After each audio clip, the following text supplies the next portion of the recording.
Hello, this is Pastor Jarvis James coming to you with another lesson this morning. Before we get going this morning, 1 John chapter 5, verse 4, for whoever is born of God overcomes the world, and this is the victory that overcomes the world, our faith. It is our faith in the risen Savior that gives us victory over hell, death, and the grave. We thank you for tuning in, being able to listen to this lesson.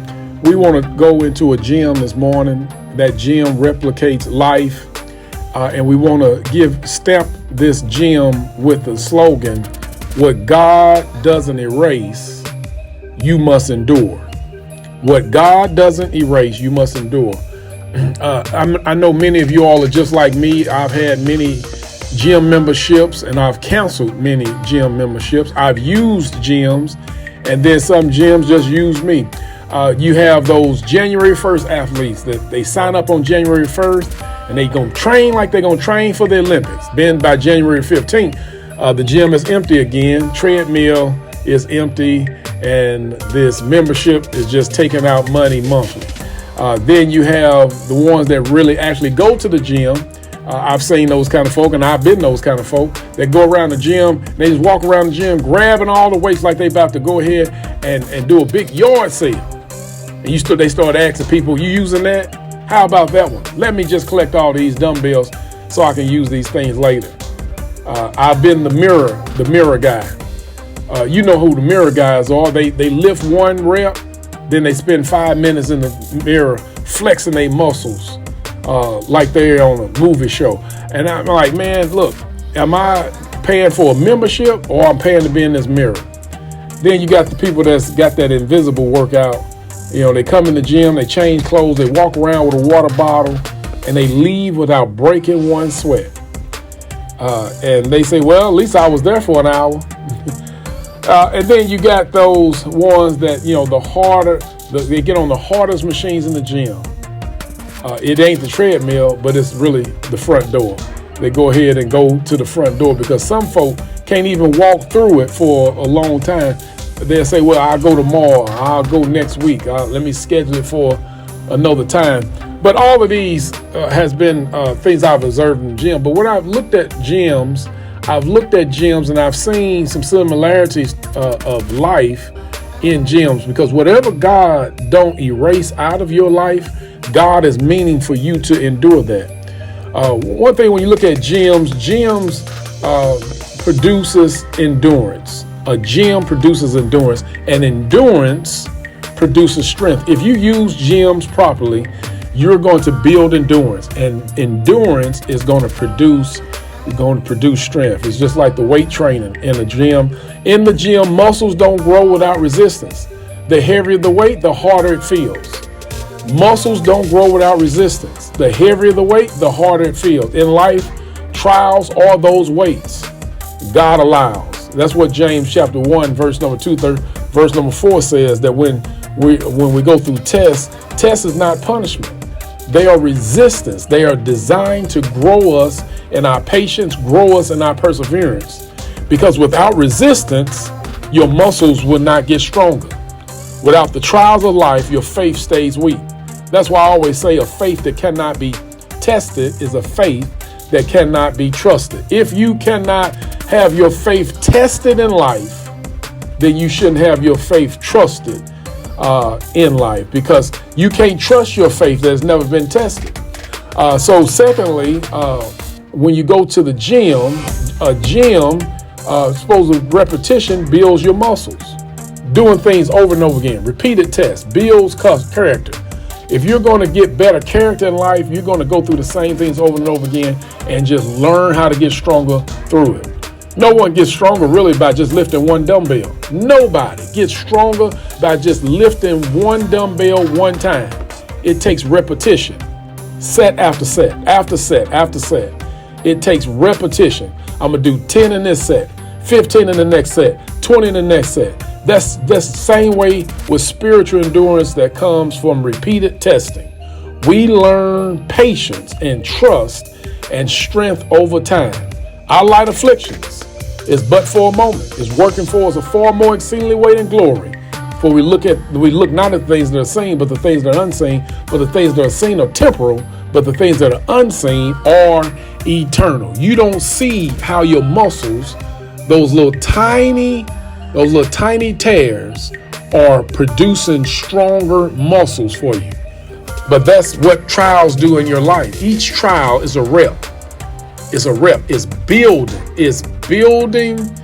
your faith into the person that you're going to be for God tomorrow. Thirdly, endurance and going to the gym. You see that those slogans like no pain, no gain. Well, that's good. Pain today, gain tomorrow. After a hard workout, you'll see that your muscles will start feeling sore, and the soreness is proof of the growth. Those tiny tears is what heals stronger muscles. In faith, the pain of today becomes the testimony of tomorrow. If it had not been for the Lord on my side, I wouldn't have made it through and I wouldn't have made it out. You get a testimony based off of what you're going through today. That's what is hurting you is now later showing others the healing and the strength and how God can really carry you through. It shows the possibilities of others. What you and I go through today becomes a testimony for tomorrow, and those testimonies are to tell other people how God can bring you through a storm. You look at Jonah and the great fish. God prepared this great fish for Jonah so that when he got his life together, when he got his mind together, he was able to go ahead and be more useful, and he was able to tell a testimony when he came to Nineveh and the whole city turned around. So pain today, so I can get some gain tomorrow. Another point is that when I observed going through the gym, I saw those that was lifting heavier weights, they had spotters. They had spotters in the gym. That's what God's grace is to us. God's grace is that spotter. Yeah, in this gym that I see physically, I saw physical spotters, but you and I, we don't see that invisible spotter, the spirit. We don't see that because we're in the flesh. But that spotter is realer than anything that you can pick up and experience in the gym of life. So in the gym, when the weights feel unbearable, you need a spotter to help you lift it so it wouldn't crush you. And the reason why you got a spotter is that so it won't crush you. In life, God's grace is your spotter. You remember when Paul was going through, he asked to have a thorn removed 3 times in 2 Corinthians chapter 12. Paul say, I prayed the Lord 3 times to have it removed. But each time God whispered back to Paul, my grace is sufficient for you, for my power is made perfect in weakness. Because whatever God doesn't erase in your life, he's meaning for you to endure. And the very thing that is causing you to get better, we're sometimes praying to God to remove it out of our lives. Let me say that again. The very thing we're asking God to remove out of our life is the very thing that God is using to make us stronger in our life and in life altogether. But when Paul asked God to remove the thorn, he said, God responded back, my grace is sufficient for you. And that's what God is responding back to us today. He's responding back to saying, my grace is sufficient for you. You may feel like you can't carry it, but God will not allow that thing to crush you. Somebody need to be a witness to that. That last health thing, did it crush you? It felt like it was, but it didn't. That last financial thing, did that crush you?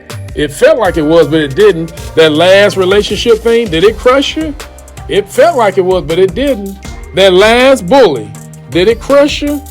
It felt like it was, but it did not. It did not crush you because God's grace is sufficient for you. And you got to start telling the enemy that by his grace, I'm going to make it. How you going to break it out of this one? How you going to get out? By God's grace. One of the last points I want to point out is that endurance produces better believers. Endurance produces better athletes, and enduring trials produces better. So whether you're a runner, whether you're a cyclist, whether you're a weightlifter, whether you an athlete just training in the gym, they don't just train for one day. They train for a lifestyle. And that's what we as believers, we got to understand. Faith is not a one-time test. It's a daily walk. Endurance is about a long-term consistency, not just surviving one trial. You would think that one trial is the only trial you're going to have in life. Oh, just keep on living. The trials get harder and they get longer. As you go through this little trial, or this trial that you thought that was going to knock you out, or you couldn't handle it, well, that trial was one trial preparing you for the next trial. And then that trial is going to prepare you for the next, and so forth and so on. Because as you live, and you have to endure it by your faith and trusting in God, but it's a long-term consistency, not just surviving one time, but surviving for a lifetime. Because at the end of it all, it says believers are going to endure so we can get a crown of life that faded not away. James chapter 1 and verse number 12. So you and I got to understand that we're walking in the gym of life. Yeah, we are walking into the gymnasiums of life. And as we're walking in this, we're not just surviving this trial, but we're training and being trained by this trial. And when I come out of this trial, I'm going to be stronger than I've ever been before. And it's to build in me a testimony about how God can bring his child out. The Bible has promised us, God has promised us in the Bible that God will never leave us, nor will he forsake us. He's right there. When we don't even think he's right there, he's right there. So I want you all to take these little small points, apply it to your life, and be better. We're praying for you. We're praying for all of our parents. We're praying for all our believers in St. Louis, East St. Louis, and in Dallas, Texas. God bless you for now, and we'll talk with you next time. God bless you. And for those that are listening and you're not a believer in Christ Jesus, Jesus said, he that believes and is baptized shall be saved. You need to become a believer by believing in the finished work of Christ on the cross. The finished work is that he was the last sacrifice and the only sacrifice for the souls of all men and women. He died for the sins of all the world. And by me believing him in that finished work of God on the cross, that's where I have my faith developed. And I give my life over to him. I become baptized. He adds me to his family, and I become a person that goes to the gyms of life and understanding that whatever God doesn't erase, I must endure. God bless you for now. We'll talk to you next time.